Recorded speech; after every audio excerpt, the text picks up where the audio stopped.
Guys, I had made a promise and I did not fulfill my promise. For that, I apologize. We are back with our list of the 31 causes of major causes of failure according to Napoleon Hill in his timeless classic Think and Grow Rich. I'm going to re-strategize because too much has been happening and I've not been hitting my goals. I won't go into specifics, but let's just get this thing done, right? Number 16, let's pick up where we left off. Overcaution. The person who takes no chances generally has to take whatever is left when others are through choosing. Overcaution is as bad as undercaution. Both are extremes to be guarded against.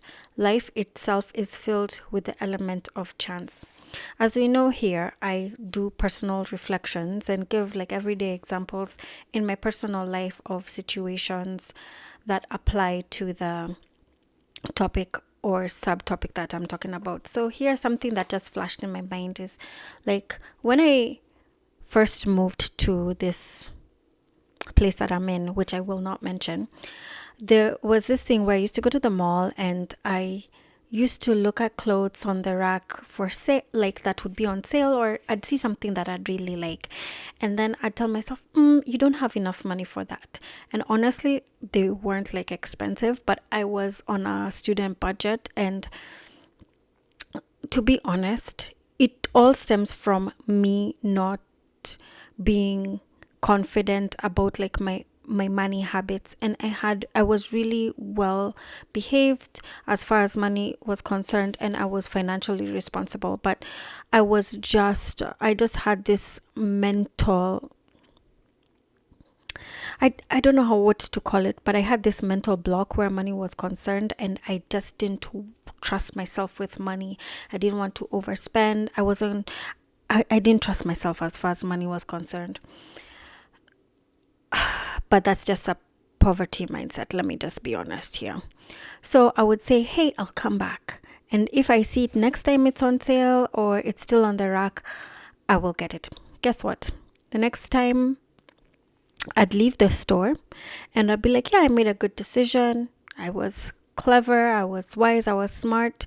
And I would go home and I would long to have whatever it is that I had seen and liked and wanted. And then, so the next opportunity I had to go to that store, I went to the same rack, looked for the item that I was looking for. Guess what? Gone. And never to be returned or restocked again. So that's just like, for me, a lesson like that I learned is like when you see something and you really like it and you can afford it, or you know that you're responsible for the costs that you are going to have to cover after you purchase that thing, just do the damn thing. Get it.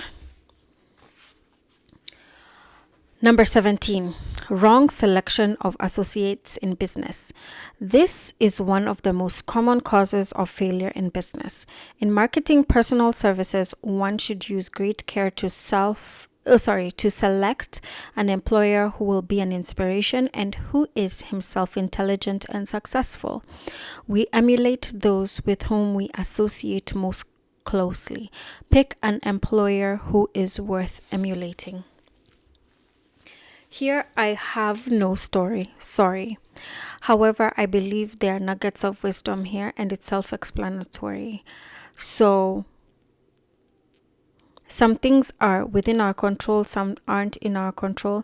In this instance, I am trying to, just do this whole thing solo by myself. So I am my own boss. So I think the thing that I can say that I'm learning is to be the type of boss that I want to be right now. I have to start practicing and not start putting it off until later. I have to educate myself. I have to put myself in a position where I am growing and getting better every single day and preventing myself from being disappointed in who I am as a boss. 18. Superstition and prejudice. Superstition is a form of fear. It is also a sign of ignorance. Wow. Men who succeed keep open minds and are afraid of nothing. I totally agree here. Superstition is a form of fear. That's a fact. It is also a sign of ignorance. That hit me somewhere really deep because I am of African descent. And in my tribe, we are very superstitious. And for it to be said that it's a sign of ignorance, I don't know if it's ignorance on the author's part because he is a Western man, but I agree to some extent that superstition is some superstitious things are ignorance.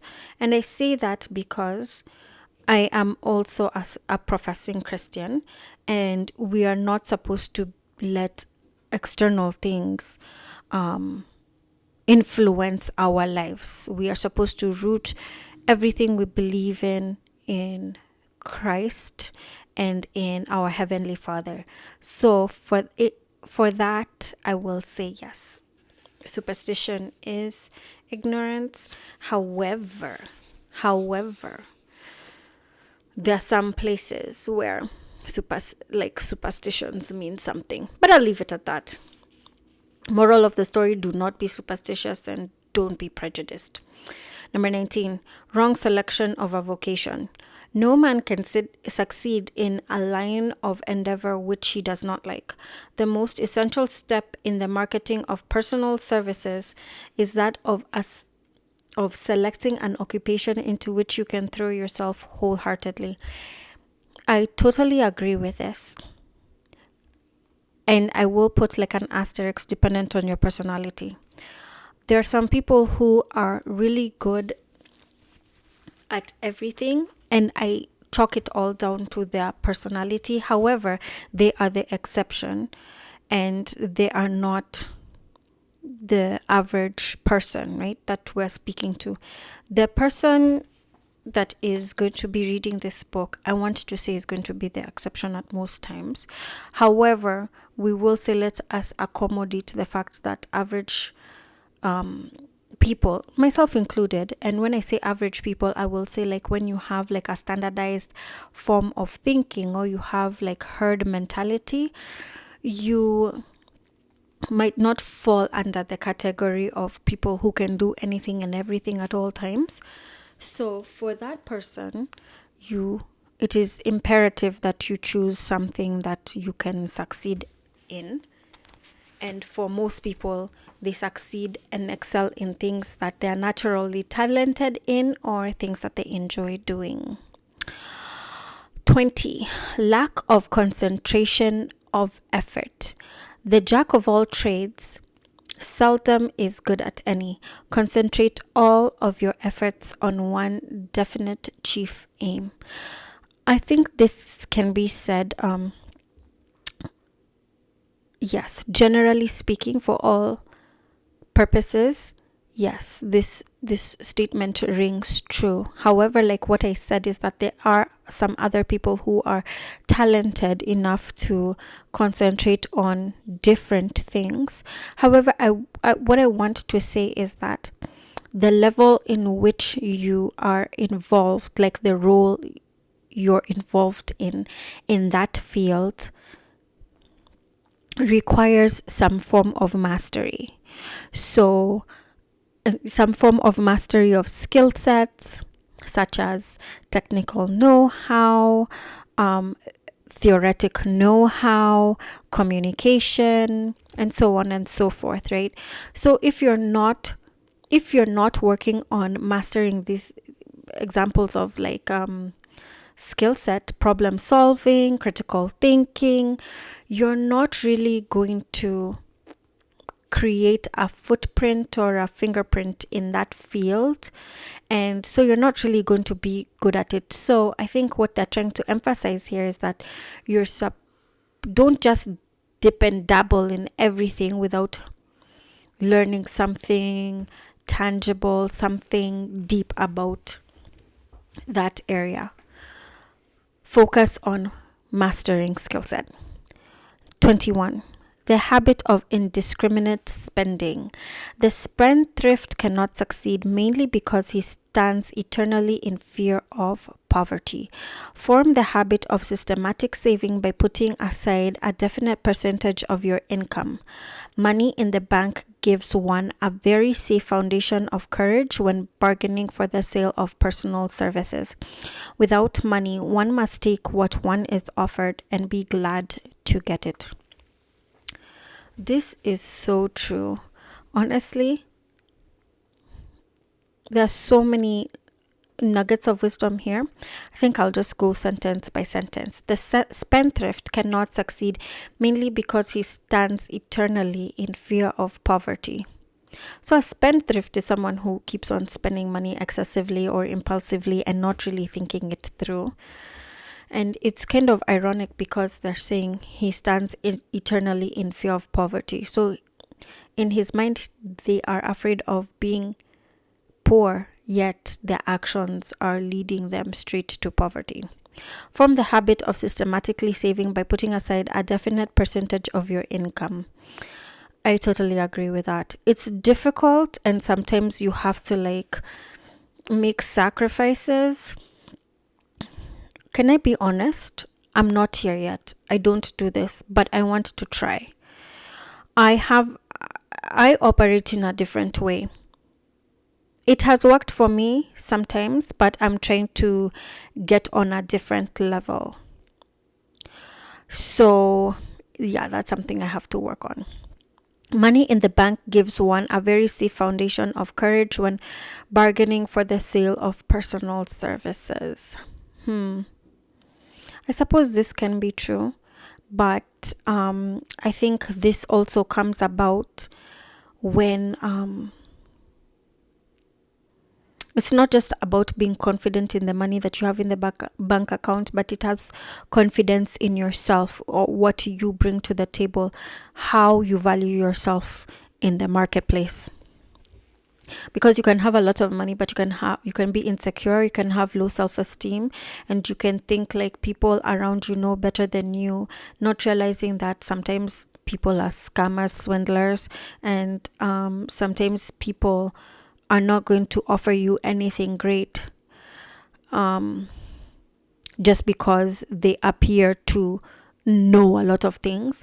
I think what needs to be said is once you make money and you see that amount of money in your bank account, it's it should give you confidence that you are skilled, you are disciplined, and you are capable. So do not be afraid to negotiate because of your principles, which have led you to accumulate X amount of cash. Without money, one must take what one is offered and be glad to get it. For majority of times when things are beyond your control, yes. However, if you are hardcore, it can be a no. Moving on. 22. Lack of enthusiasm. Without enthusiasm, one cannot be convincing. Moreover, enthusiasm is contagious, and the person who has it under control is generally welcome in any group of people. I 100% agree. I am so different. I can't say I am super enthusiastic all the time. No, I'm not.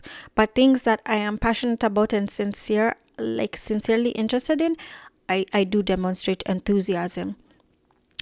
On the other hand, there's someone in my life who is very enthusiastic, just generally, that's the fabric of their DNA. And I have seen how this has worked to his favor, actually. And he just keeps on getting so many business opportunities, not just because of his skill set or his work experience, but it's just he's so good with people, and people are so enticed by his positive energy that they do give him these opportunities to collaborate and work together in forms of businesses. And yeah, I've seen him succeed because of this. Number 23, intolerance.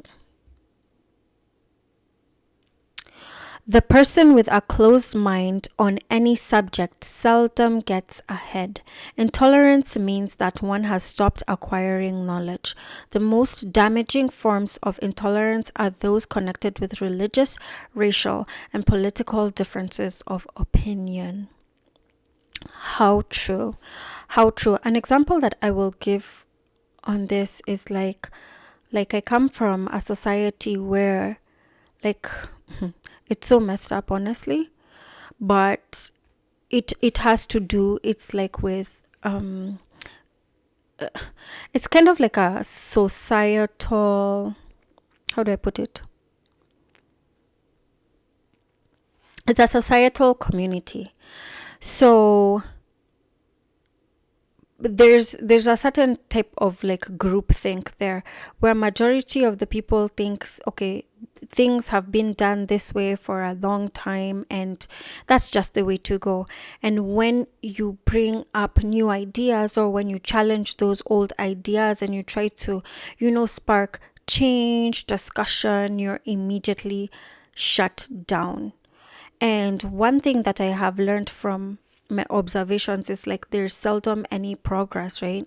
And you find people like not really advancing in terms of technology, where like energy, in the energy, agricultural, civil engineering, and all that kind of how do you say that, in that kind of like community development or urban development, it's lacking. So, and I have seen that happens because of the intolerance that the population has. So you have to really be open-minded, and no matter how old you are, if you think you have seen everything, you know everything, trust me, you can always learn new things. So never stay proud, always be humble, because when you're humble you can learn and you can improve and you can progress. 24. Intemperance. The most damaging forms of intemperance are connected with eating, strong drink, and sexual activities. Overindulgence in any of these is fatal to success. This is true. I think it just speaks for itself. And I think the thing is that like with this overindulgence, what you don't really see is that it takes so much of your time, it takes so much of your energy to go to places or to deal with people who you consort with to indulge in these things, because a lot of these things end up being group activities, let's just be honest. And you end up wasting so much time, so much energy, and also like, I mean, in engaging in the activity and also to recover from the activity itself, you waste a lot of time.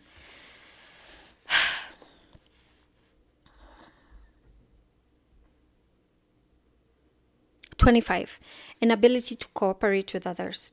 More people lose their positions and their big opportunities in life because of this fault than for all other reasons combined. Wow. It is a fault which no well-informed businessman or leader will tolerate. I think enough said.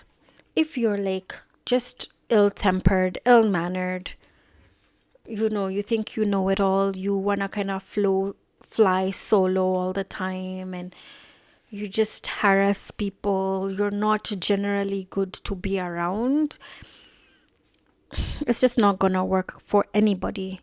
So it's important to know that the world does not revolve around you, so you shouldn't like grow horns and think like a system will survive, won't survive without you. Life goes on, people move on, and there's always something that will try to balance the system that you're in for the better of that system. So that might mean your eventual downfall. Okay, we move on. 26. possession of power that was not acquired through self effort. Sons and daughters of wealthy men and others who inherit money with which they did not earn. Power in the hands of one who did not acquire it gradually is often fatal to success. Quick riches are more dangerous than poverty. Honestly, can I say something? Just a sidebar. This honestly sometimes it upsets me. And let me explain. Like, I honestly would like to win the lottery, but what I've heard over and over and over again is that people say, like, those who win the lottery lose that money really quickly.